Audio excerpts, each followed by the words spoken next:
treatment of cardiac amyloidosis is primarily determined by what type you have, AL or ATTR.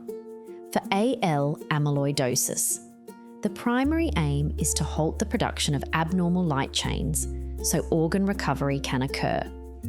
A key secondary objective is to support the organs while this occurs. This is done with chemotherapy to eradicate bone marrow plasma cells, and the treatments used mirror those of conditions like multiple myeloma. AL amyloidosis can progress rapidly, in contrast to ATTR wild type, and so it is important that treatment and management is started promptly. In some cases, a stem cell transplant may be used. The stem cell transplant allows the administration of very high doses of chemotherapy and can lead to long periods of remission.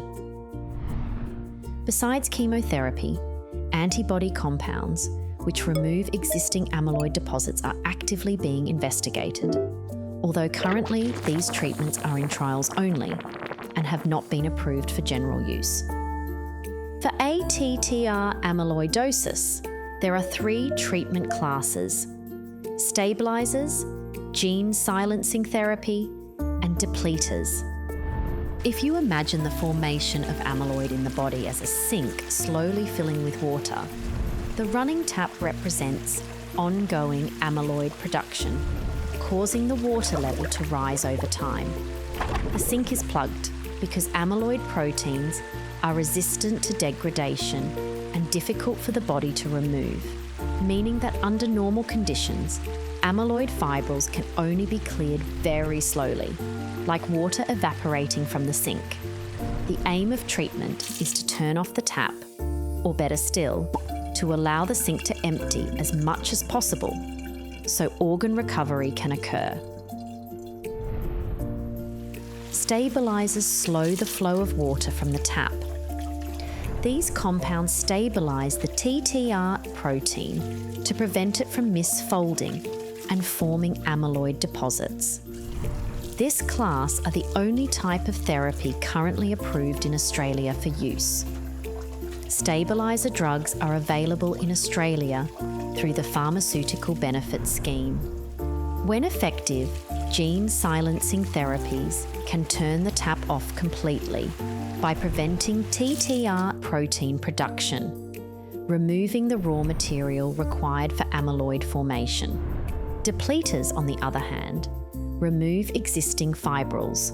This is analogous to removing the plug and draining the sink. These are most often antibody compounds, which aim to remove amyloid deposits by harnessing the immune cells. These compounds are under investigation at present, and no depleters are currently approved. Regardless of which type of amyloidosis you have, we can improve symptoms you might have through the use of diuretics or water pills, which help reduce fluid buildup in the body. These can relieve swelling and improve breathing. Other heart failure medications might be prescribed as needed to manage symptoms like an irregular heartbeat or excessive strain on the heart. These may include blood thinners and blood pressure tablets. Treatments for cardiac amyloidosis are focused on preventing further damage, so they take time to work.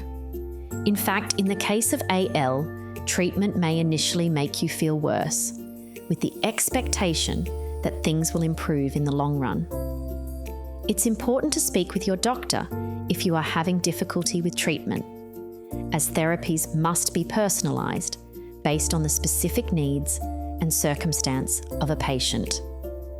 It is always important to maintain as healthy a lifestyle as you can. Eating a balanced, heart-healthy diet, reducing other risk factors, and staying physically active can help reduce unnecessary stress on the heart. Regular checkups are important. With heart specialists or your general practitioner, you can ensure your treatment is adjusted as required and that any new problems are addressed early. Your amyloid specialist will keep you updated with new developments in the field and if there might be new treatments that are better for you.